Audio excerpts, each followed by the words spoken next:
Et si on parlait de sport, la chronique.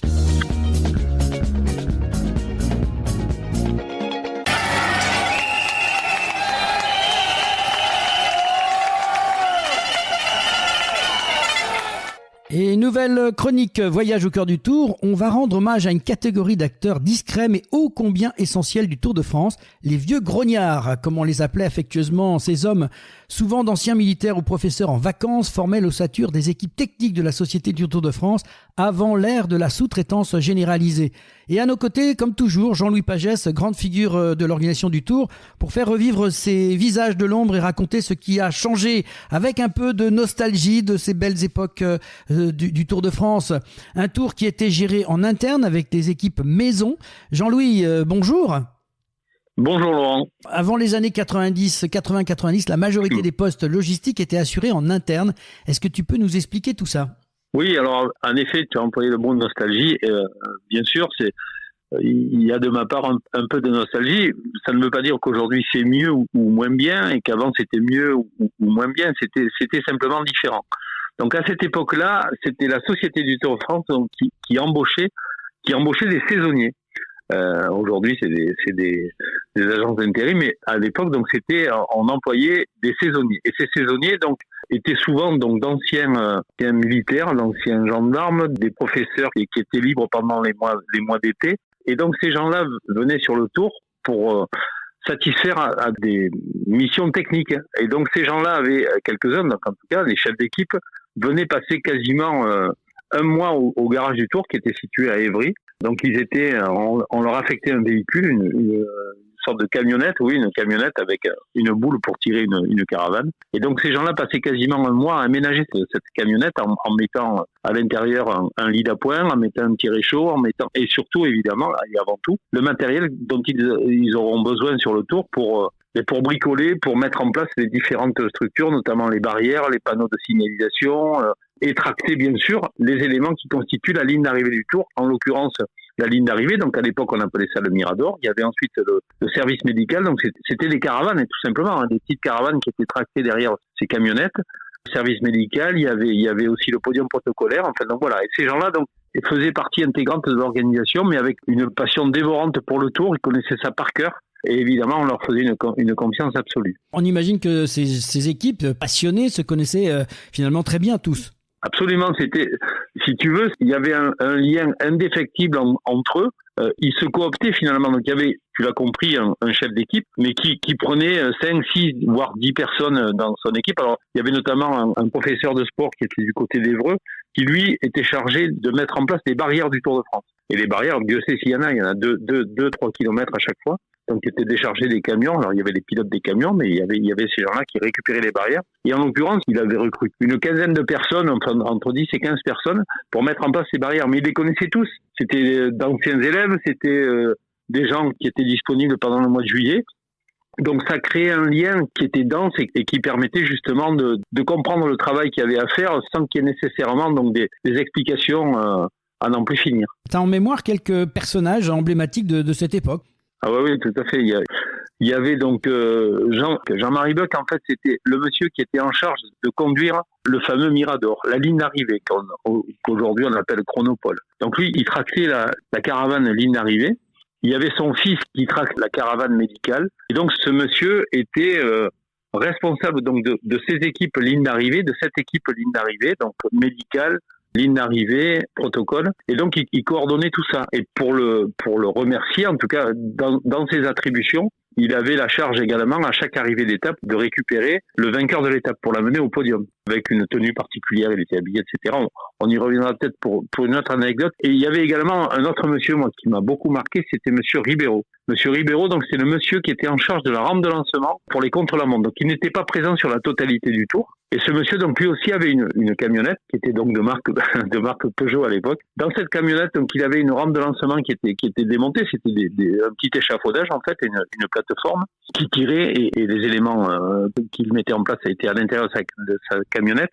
Et dans la camionnette, il avait également donc 3 ou 4 grands tréteaux sur lesquels il posait lors des contre-la-montre des grands tableaux noirs, tu sais, comme à l'école, des trucs immenses qu'il posait. Donc il arrivait donc la veille, voire le matin très tôt sur le lieu de départ du contre-la-montre. Il sortait cérémonieusement donc tout son matériel. Moi, j'affectais évidemment 2 ou 3 personnes pour l'aider parce que ce monsieur était un peu âgé. Il mettait de manière là aussi très cérémonieuse une blouse grise. Il avait, tiens-toi bien, il avait un chien, un Saint-Bernard qui ne le quittait pas, et il avait culté dans un tonneau un siège sur lequel il s'asseyait. Pourquoi il s'asseyait? Parce qu'en fait, une fois qu'il avait mis en place la rampe de lancement, il mettait en place ces grands tableaux. Et sur ces tableaux, en fait, il servait à quoi? Il servait à inscrire le nom des coureurs au départ de l'étape, du contre-la-montre, hein, on est bien d'accord, ou les équipes, évidemment. Et il faisait ça, pourquoi? Parce que ce monsieur avait une belle écriture. Et donc, à la craie, il écrivait tous les noms des coureurs, systématiquement, donc par ordre de départ, évidemment, hein, du dernier jusqu'au maillot jaune.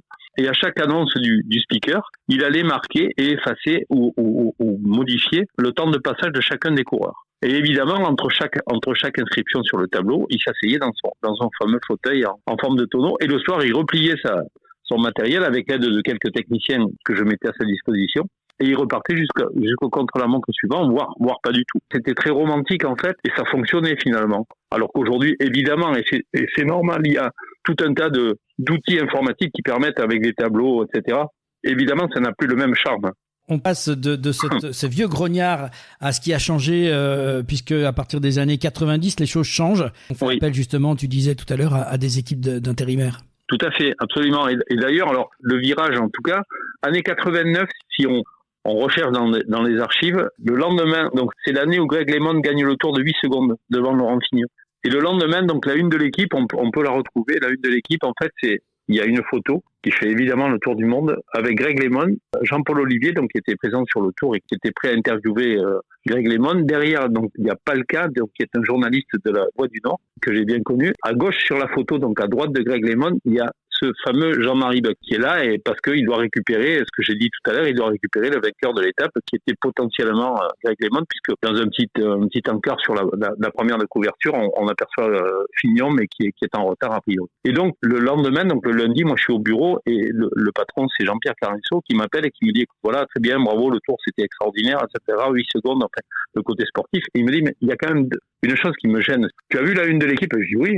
Il n'y a rien qui te perturbe? Je dis non, moi je vois pas de choses particulières. Il me dit ok, je comprends très bien. Greg LeMond évidemment vainqueur, la télévision qui l'interviewe, le journaliste qui est derrière, il n'y a pas de problème. Il me dit c'est qui le monsieur à gauche là sur la photo? Je lui dis c'est Jean-Marie Buck. En lui expliquant ce que je viens de te dire, de vous dire, c'est le monsieur qui doit récupérer les coureurs après l'arrêt. Il me dit écoute, il faut changer ça, c'est-à-dire qu'à un moment donné, on peut plus voir entre guillemets l'envers du décor. Donc il faut faire en sorte que les gens qui sont présents sur les photos correspondent exactement à l'image qui doit partir dans le monde entier. Et en l'occurrence, à partir de là, on a compris que les gens de la technique, auxquels moi je suis très attaché, et j'en fais partie, j'aime bien les gens de l'ombre, on disparaît des écrans, on les fait disparaître des écrans, ne mettant en place en fait que des choses qui sont très normalisées, qui sont formatées et qui font que, évidemment, on sent bien que le tour change. Et d'ailleurs, à ce titre-là, par rapport à cette couverture de la une de l'équipe, si on regarde bien l'équipe, Greg LeMond a dans les mains une bouteille d'eau